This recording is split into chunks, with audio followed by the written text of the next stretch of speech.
A deafening, thunderous roar filled the air, echoing like a colossal beast flapping its wings rhythmically.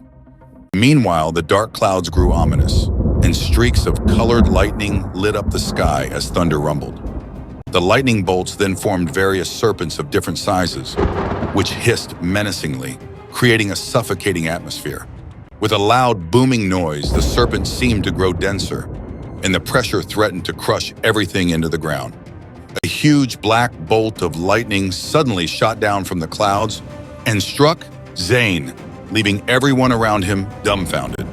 Electricity coursed through his body, converging at the seedling of dark sky thunder nestled within his energy center.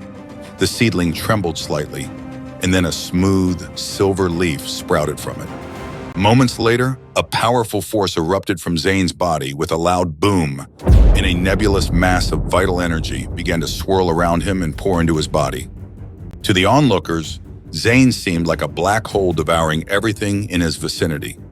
Eris had reached the second stage of the foundation level and was a powerful figure in Kintyre County, but even he was blown away by what he was witnessing. The surging winds were swallowing the air around them, and a strange force had appeared in the sky. The force was powerful enough to pick everyone up in the air and throw them around like rag dolls. Eris's face contorted with horror, and a memory suddenly flashed into his mind. A couple of weeks ago, something similar had happened in the area. Xavier, the dean of the Azure Dragon Academy, had believed it was some kind of momentous event that the dragon energy had gifted them. But Eris was growing certain that something else had caused it. One particular thing came to mind. Could this be the sea engulfing curse? Zane eventually opened his eyes, and a burst of silver light burst out from the depths of his gaze, dramatically changing the aura around him. He had undergone the 7th stage of body tempering and was experiencing a kind of rebirth. As he took in his surroundings, the strange flashes of lightning that had been dancing in the air began to disappear. The dark clouds dispersed, and the thunder faded away. The strong winds abruptly changed to a faint breeze, and even the vital energy vortex disappeared in the blink of an eye. Eris, Elora, Prince Jorah, and Lyle had witnessed everything, and they were all left dazed and confused by the experience. Did Zane cause all that? By completing the 7th stage of body tempering? Elora asked, waving her hand around at nothing in particular. Is it possible that he's the reincarnation of some powerful master? He has to be, right? No one else could wield such power. I don't know, Eris admitted in a hushed tone. Even people who have reached the foundation or intermediate levels don't usually have that kind of ability. Trembling with fear, he didn't want to take anything for granted. He took a deep breath and then walked over to Zane, barely daring to make eye contact. Who exactly are you? Eris found it hard to believe that someone ordinary could trigger such an extraordinary phenomenon by reaching the 7th stage of body tempering.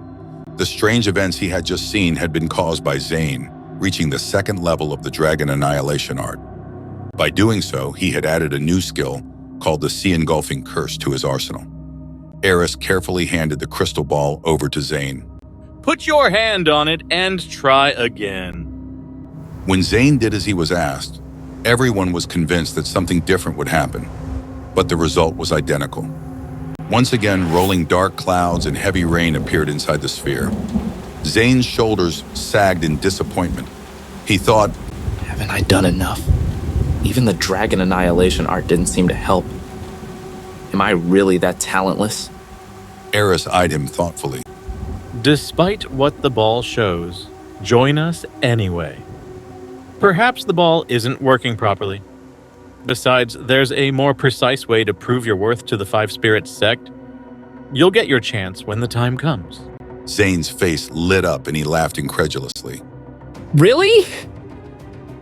When Eris nodded, Zane turned his attention to Lyle, and his cheerful grin soon changed to a murderous glare. Well, release Amara. Lyle had no idea how to respond, so he looked to Prince Jorah for help. The prince huffed angrily, but then he nodded. Let her go. He was unwilling to release his hostage, But both he and Lyle knew that it wasn't the right time to use Amara as a pawn in their game. There was no way they were going to act up in front of someone as well-respected and powerful as Eris. Without Amara, Lyle had no way to vent his anger and get revenge on the man who had hurt his son. However, he couldn't risk incurring the wrath of such a powerful sect. He reluctantly waved his hand and motioned for his men to bring Amara over. 4 guards ushered her forward, and she struggled to walk because of her tied hands and feet. When she was a few feet away, the guards finally cut the ropes that bound her, and she rushed over to Zane, ignoring her injuries. Are you okay? Have they hurt you? Zane smiled fondly at her and instinctively smoothed her hair back. There was something he needed to tell her, but he didn't quite know how. Eventually, he took a deep breath and laid out his plans. I'm going to stay with the 5 Spirit sect on Burial Mountain, Amara. That means you'll have to take care of yourself from now on. Amara's eyes widened in surprise, but her shock soon gave way to delight. Really? That's awesome. I know you've always wanted to go there. No need to worry about me. I promise I'll take good care of myself. I'm more worried that you'll push yourself too hard. If you need to take a break and rest at any point, you can come back for a visit. I'll always be waiting for you here. They chatted for a long time and then they reluctantly said their goodbyes. After that, Zane walked over to Alora and handed her a bottle of medicinal pills. I'll never forget how you helped me. These were the golden essence pills you asked me to refine. I do have a favor to ask of you, though, and I'm really hoping that you won't say no. Anything. It's my fault that Amara can't stay with the Martell family anymore. As soon as I leave, they're going to go after her. So will you let her help out at the Treasure Emporium? Of course.